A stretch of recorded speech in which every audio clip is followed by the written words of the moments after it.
प्रणाम, नमस्कार। बहुत स्वागत है आपका उस कार्यक्रम में जिसका नाम है हे प्रभु आनंददाता। और इस कार्यक्रम को लेकर आप जिस तरह से उत्साह अपना दिखा रहे हैं और हमें लगातार ये बता रहे हैं कि हम सही रास्ते पर निरंतर आगे बढ़ रहे हैं, और धन्यवाद उसके लिए, बहुत शुक्रिया। और आपका ये जो कंट्रीब्यूशन है, ये जो आपका सहयोग है, ये बराबर हमको मिलता रहे। आपके टेलीविज़न स्क्रीन के निचले हिस्से पर मैं दोहरा रहा हूँ फिर एक टेलीफोन नंबर है जो हमारा व्हाट्सएप नंबर है।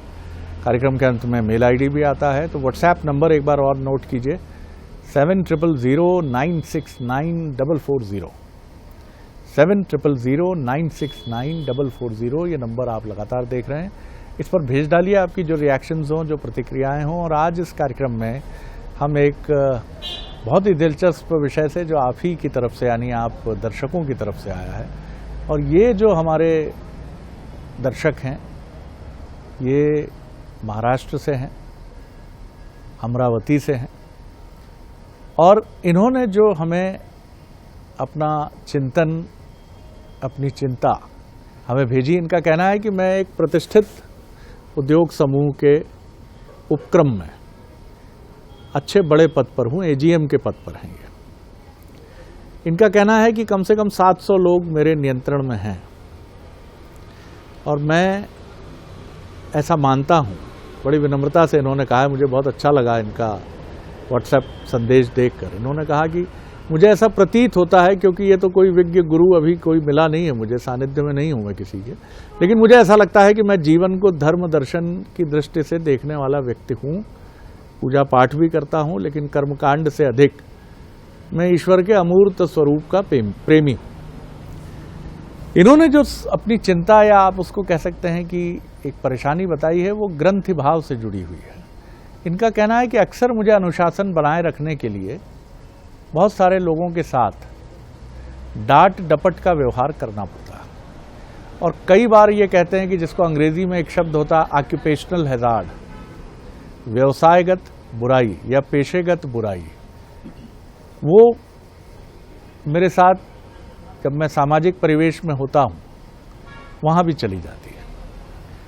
कई बार मैं ऑफिस में होता हूँ और एक खराब मनोदशा में हूँ, तो किसी रिश्तेदार का फ़ोन आया या घर से पुत्र या पुत्री का फ़ोन आया, तो मेरा स्वर तलखी भरा होता है, तुम खुद क्यों नहीं देख लेते? तुम्हें देखना चाहिए ना, बड़े हो गए हो, अब क्यों करते हो ऐसा? नहीं, अभी मैं गाइड नहीं कर पाऊँगा।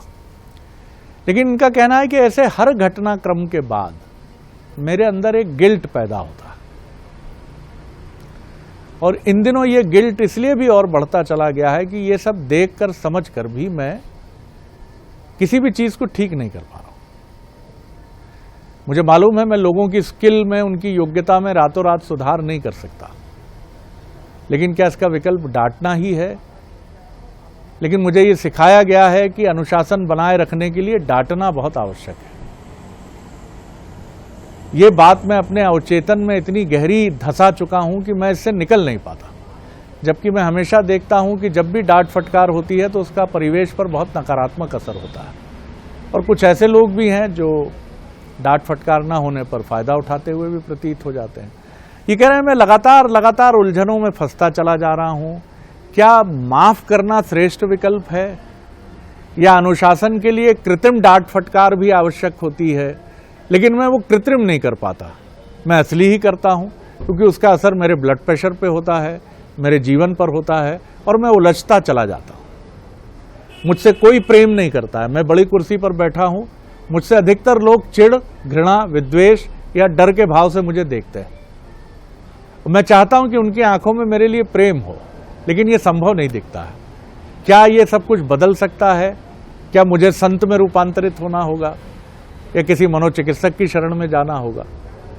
बहुत धन्यवाद आपको, आपने बहुत विस्तार से अपने प्रश्न को हमारे सामने रखा है, और बहुत सारे अपनी समस्याओं के उत्तर तो ऐसा भी प्रतीत होता है कि आप स्वयं भी जानते हैं, लेकिन कई बार हमें लगता है कि इसीलिए हम अपनी कुंडली भी कई बार विचरवाते हैं बार बार।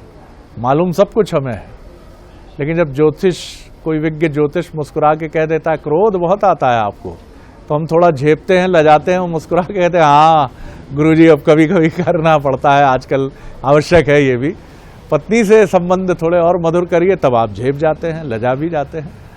मालूम सब कुछ है, लेकिन सुनना दूसरे से चाहते हैं। चलिए तो सुनिए हमारे विशेषज्ञ से, मानस मर्मज्ञ, भगवत गीता के अध्येता प्रोफेसर डॉक्टर सुरेंद्र बिहारी गोस्वामी से। प्रणाम कर रहा हूं गोस्वामी। आज आपके प्रश्नकर्ता जो हैं, मुझे एक ऐसे स्वरूप में दिखे जिन्होंने बहुत सारी चीजों को पकड़ रखा है। हाँ। अब उस पकड़ का बोझ इतना गहरा हो गया है, बल इनको इतना लगाना पड़ रहा है कि बल लगाते और बल्कि कई पकड़ तो ऐसी है जैसे वो आप पतंग की व्याख्या करते हैं ना, पतंग में मांझा होता है, उसको जोर से पकड़ ले तो वो अपने को कटने भी लगता है और दर्द भी देने लगता है। तो बारी इनके छोड़ने की है, लेकिन इनका ये दृढ़ विश्वास है कि छोड़ देने से छूट जाएगा। हाँ। और ये इनकी विश्वास में ऐसा नहीं, कपोल विश्वास नहीं, इनका बात सही है कि आप छोड़ देंगे वो छूट जाएगा। पतंग तब तक उड़ेगी जब तक वो कहीं ना कहीं बंधे रहेगी, लेकिन इनको बंधन की व्यवस्था समझ में नहीं आ रही है कि कैसा कितना बांधूं। इस चक्रव्यूह में फंसकर ये उस बंधन में स्वयं बनते चले जा रहे हैं, अर्थात बंधन का जो दबाव है वो इन पर खुद आते जा रहा है। इनके प्रश्नों का उत्तर इनके पास है, ये भी आपने कहा ठीक है, लेकिन इनको हम प्रबंध से उत्तर देते हैं। इन्हें हम आज वो उस अचूक व्यवस्था पर चिंतन करेंगे इनके साथ में। अचूक औषधि इनको बताएंगे हम, अचूक औषधि जिस पर स्वयं मैंने भी शोध किया है प्रबंध के अंतर्गत। वो ऐसी अचूक औषधि है, अर्थात अनुशासन होते हुए भी अनुशासन नहीं है। ध्यान रखिएगा, जहां पर प्रशासन होते हुए भी प्रशासन ना रहे। सबसे अच्छा गवर्नेंस वही है जो दिखे ना, जो ऐसी सुई जो आपको लग जाए और आपको अनुभूति ना हो कि सुई लग गई है। आप ध्यान रखिए, ऐसा रंग जो आपको कोई लगा जाए और आपको मालूम ही ना चले कि रंग लग गया, अच्छा मैं रंग गया। ऐसा इन्फेक्शन जो आपको लग जाए और आपको मालूम ही ना चले कि वो इन्फेक्शन कहाँ से लग गया है, ये संक्रमण भी है। उस औषधि का नाम प्रबंध में अभिप्रेरणा है, और उस अभिप्रेरणा के दो भाग में से एक के ये विशेषज्ञ हैं। उसको हम कहते हैं नेगेटिव मोटिवेशन। दंड और अनुशासन उसी के प्रबलता में होता है, तानाशाही वहीं होती है, विरोध वहीं उत्पन्न हो जाता है। लोग वैमनस्य ऐसे लोगों के प्रति हो जाते हैं, पीठ पीछे कोसने का काम ऐसी लोगों के प्रति करते हैं, जबकि उसके शुभ चिंतन में उपक्रम का विकास होता है।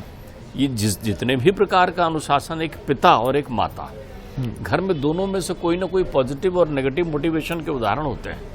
कहीं कहीं महतारी ऐसी मिलती है कि लावण्य ममतामयी, अपने बच्चों को छूती तक नहीं है, पिता से लड़ पड़ती है, नहीं आप डांटिए मत करके, तो बच्चा जो है सीधा माँ से चिपकता है।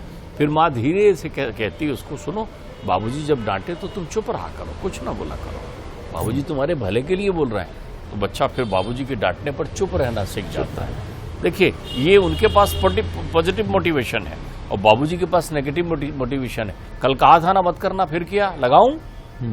तो तथ्य वही है, तो कार्य कराने का संयोजन वही है। इसे प्रबंध की भाषा में पॉजिटिव और नेगेटिव, सकारात्मक और नकारात्मक अभिप्रेरणा कहते हैं, जिसको मोटिवेशन अंग्रेजी में कहते हैं, अभिप्रेरणा है सकारात्मक।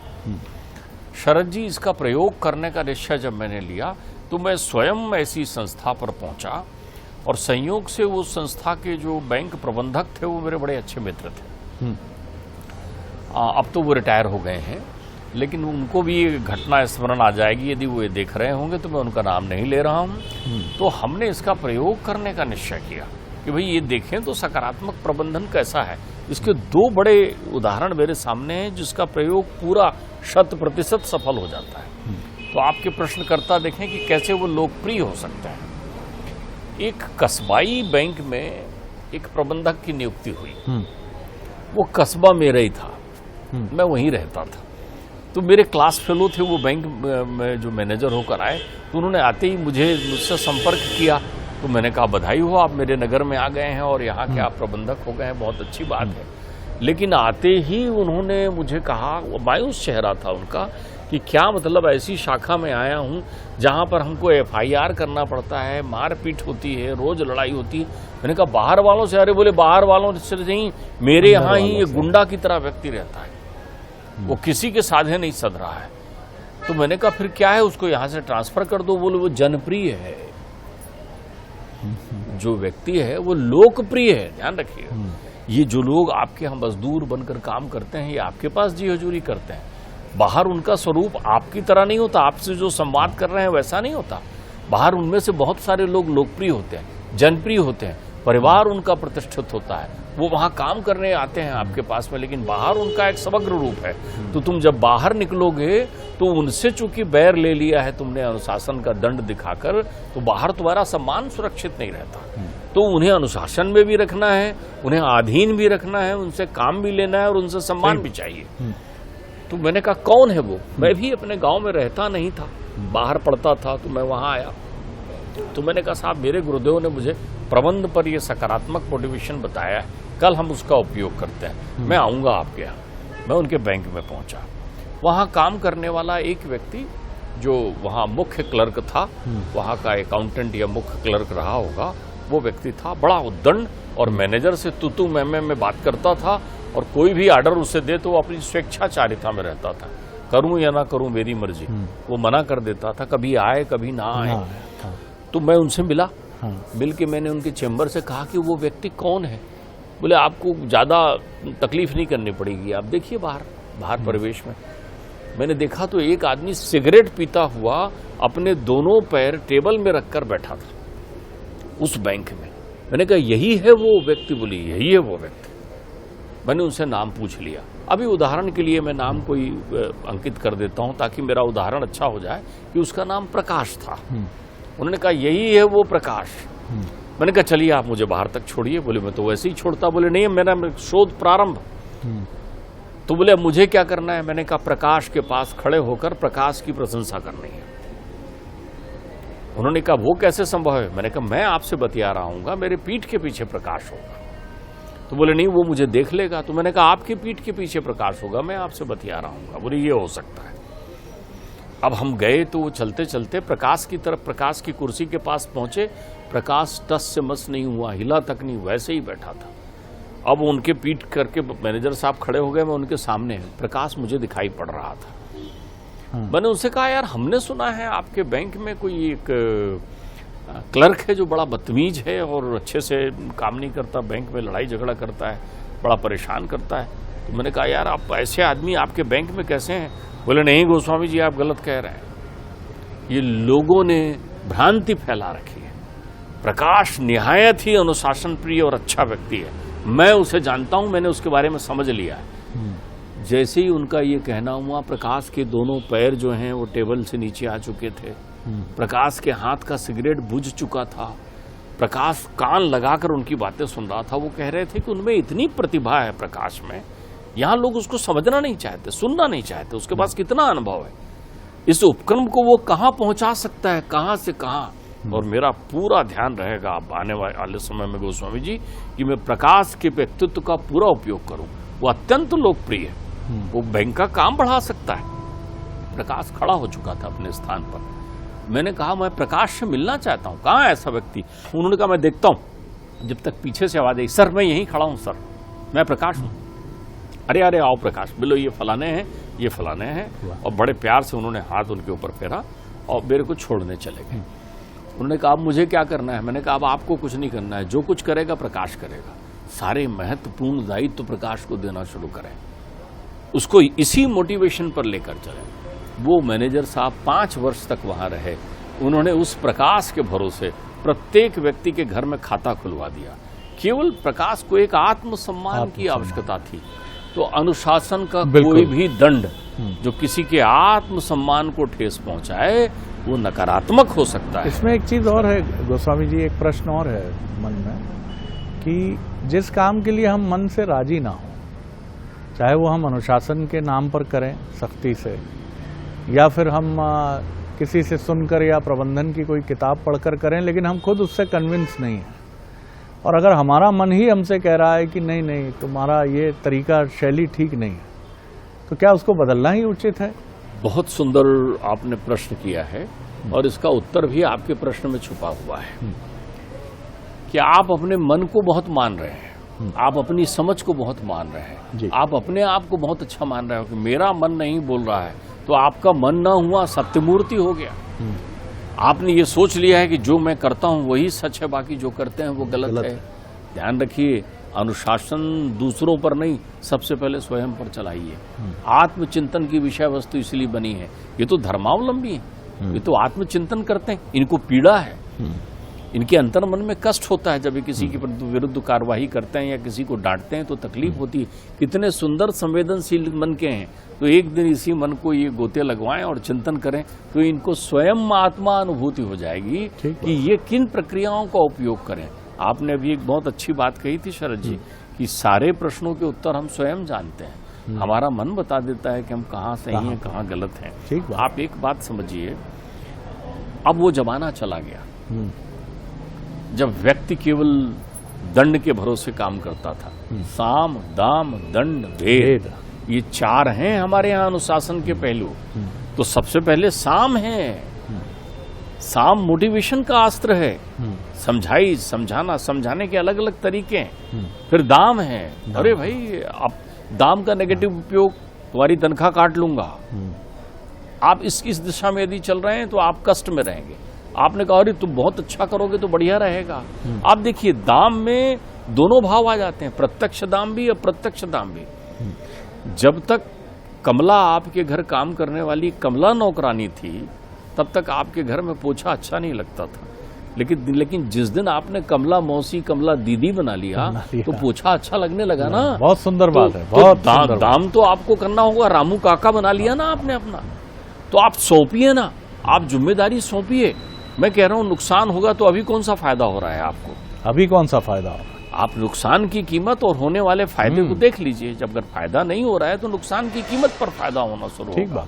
तो दूसरा अस्त्र आपका दाम है। फिर है दंड। जब आपने देख लिया ये समझ नहीं आ रहा है, इसको दाम का भी अंतर नहीं पड़ रहा है, तब दंड आ रहा है। वो दंड भी अप्रत्यक्ष नहीं हो गया, अप्रत्यक्ष दंड होता है। आजकल तो संसार में भी कोल्ड वार चल रहे हैं। आप देखिए ना, ऐसा कर दूंगा, वैसा कर दूंगा, इसमें ये कर दूंगा। कोई कुछ कर रहा है क्या? बहुत देर तक खड़े खड़े दो लोग रेल के सफर में, ये फौजदारी बहुत अच्छी दिखती है, तू मैं करते हुए बैठे रहेंगे, लेकिन उनमें से कोई भी हिंसक नहीं होता। तो किसी ने पूछा कब तक ऐसा करते रहोगे भाई, कुछ हाथ पैर की कसरत भी दिखेगी क्या? बोले अगर वो करना होता तो हम इतनी देर समय आपस में क्यों पास करते, वो नहीं करना है इसलिए हम ये कर रहे हैं। तो अब दंड जो है उस प्रक्रिया का होगा। ठीक बात। फिर भेद है, आप ये भी कहिए ना, वो उनके साथ यही करते थे, उन्होंने यही कहा था, प्रकाश जो तुमने करके दिखाया आज तक किसी ने नहीं दिखाया। घर में हमारे पिताजी भी तो करते हैं। देखिए घर में हर पिताजी जिस बच्चे से मिलेंगे, वाह वाह वाह वाह बेटा तुम कर लिया ये तुमने। दूसरे से दूसरा सुनते रहेगा, उस समय मायूस रहेगा, तो वो जान जाते हैं कनखियों से देख के कि अब इसकी बारी लाना है। तो दूसरे के पास पहुंचे, बड़ा तो करता ही अच्छा है बेटा, लेकिन बिना तुम्हारे थोड़ी होगा, मैं ये जानता हूं, ये उससे कहने बैठ गए। अब हमारे यहाँ होता ये है कि एक पक्षी झुकाव हो जाता है, परिवार में भी ये समस्या खड़ी हो जाती है कि एक तो अतिशय प्रिय हो जाता है और दूसरा तिरस्कृत हो जाता है, तीसरे से वार्तालाप बंद हो जाती है। तो भेद का अर्थ होता है ऐसे विभागों में विभक्त कर देना, एक ऐसी मूर्ति बन जाना जो देखे तो सबको लगे कि मुझे ही देख रहे हैं। ये भेद बहुत सुंदर बात है, ये भेद है। और देखिए एक बहुत सुंदर शब्द जो गोस्वामी जी से ही हमने सुना था कि एक शब्द होता है जो मनुष्य के लिए कहा जाता है अंतरात्मा और एक परमात्मा, और इन दोनों के बड़े निकट संबंध प्रतीत होते हैं, परमात्मा और अंतरात्मा। और कहने वाले सदियों से ये कहते आए हैं साहित्य में, धर्म में, दर्शन में कि अंतरात्मा झूठ नहीं बोलती, क्योंकि वो ईश्वर की ही प्रतिकृति है, रिप्लिका है आपके हमारे भीतर। और यही वजह है कि कोई भी ऐसा काम करने के बाद जिसको आप अपनी बुद्धि से, अपने मन से लाख जस्टिफाइड करते हैं, लेकिन अंतरात्मा की अदालत में जाकर आप मान लेते हैं कि नहीं ये ठीक तो नहीं किया, इसी को गिल्ट बोलते हैं। गिल्ट वो होती है जिसका प्रगटीकरण व्यक्ति कहीं नहीं करता, शायद कई बार कर ही नहीं सकता हो। पत्नी से झगड़ लेगा, पुत्र से झगड़ लेगा, बॉस से झगड़ लेगा, रिश्तेदारों से झगड़ लेगा, लेकिन अहंकार और बुद्धि ये सिखाती है कि नहीं, माफी नहीं मांगना, पूरी कान लगे रहेंगे उसी पर। बुंदेलखंड के तो एक कलाकार हैं, शुक्ला जी हैं, उनका नाम मैं पूरा नहीं ध्यान है, गजब का व्यंग रचा है उन्होंने। पति पत्नी के बीच बोला है, को ये सुन ले, भूख लगी है हमें, अब को रोटी ला के दे देता तो खा लेती। को ये नहीं कि जाके श्रीमती जी रोटी दीजिए, थाली रखी है, हम भी ये चाहते हैं कि माफी मांगे तो सामने वाला मांगे, अंतरात्मा और परमात्मा। दूसरा, दंड का जो विधान है, दुनिया में कितनी ऐसी सेनाएं और उनके सेना नायक हैं जिन्होंने ये कह के युद्ध जीते हैं कि हाथ कटवा के फेंकवा दूंगा अगर युद्ध जीत नहीं पाए तो। समझ लेना, जितने भी 1000 सैनिक यहां खड़े हैं, उनके पुत्र पुत्री माता पिता किसी को नहीं छोड़ूंगा अगर युद्ध हार गए तो। युद्ध ये लोग जीते हैं या सेना नायक वो जीता है जो गौरव बोध से भरकर कहता है जननी जन्मभूमिश्च स्वर्गादपि गरीयसी। क्या अपनी मातृभूमि, अपनी मां के लिए इतना नहीं करोगे तुम? उसके सम्मान को दुश्मन ललकार रहा है, कौन जीतता है?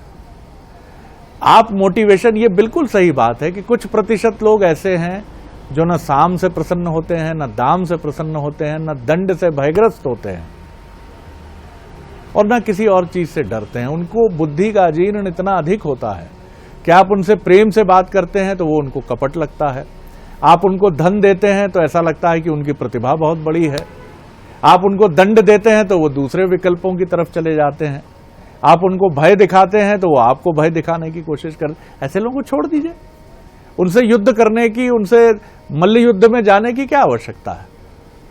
उनको छोड़ दीजिए, उनका तिरस्कार कर दीजिए। लेकिन जहां आपको निवेश करना है, 80-90% लोग ऐसे नहीं है। इन बुद्धि के अजीर्ण वाले लोगों को छोड़ दीजिए, संस्थान से ही मुक्त कर दीजिए। घर परिवार में हो तो प्रणाम कर लीजिए कि भैया पुत्री है, अब कहां जाओगे, भैया तू बुद्धिशाली है, प्रणाम है तुझे, गोस्वामी जी। आपकी इस बात पर मुझे एक और घटना याद आ गई। जिनको जो ऐसे हैं कि हम नहीं सुधरेंगे की प्रक्रिया में है, उनके लिए क्या करें? ध्यान रखिए, किसी को निकम्मा बना देना भी बहुत बड़ा दंड है। बिल्कुल ठीक बात। मैंने इसका प्रत्यक्ष उदाहरण देखा। अब तो वो स्वर्गीय हो गए हैं, मैं उनका नाम लेना चाहूंगा। एक विद्वान थे, डॉक्टर गणेश खरे, बड़े हिंदी के बड़े विद्वान। वो बहुत कम उम्र में वो प्राचार्य हो गए, लेकिन उनकी शैली मैंने देखी थी। वो जिस कॉलेज में थे वहाँ एक ऐसी क्लर्क, वो भी महिला क्लर्क थी, उनकी सेवा में रही, जो कभी किसी का काम ही नहीं करती थी। उसी प्रक्रिया में थी कि जिसको साम से भी मतलब नहीं, दाम से भी मतलब नहीं, दंड से भी मतलब नहीं, भेद से भी नहीं मतलब नहीं, वो अपनी शैली की मंजी हुई थी। मैंने देखा डॉक्टर खरे ने उनके लिए बड़ा अच्छा एक विकल्प निकाल लिया। वो उसको पूछते ही नहीं थे, वो आ जाए, कब आ रही है, कब जा रही है। वो स्वयं टाइपराइटर में काम करते हुए मुझे दिखते थे उस जमाने में, और स्वयं ही उसके टेबल में रखे हुए डिस्पैच रजिस्टर को चपरासी से बुलाकर या सवेरे खुद ला करके भेज देते थे।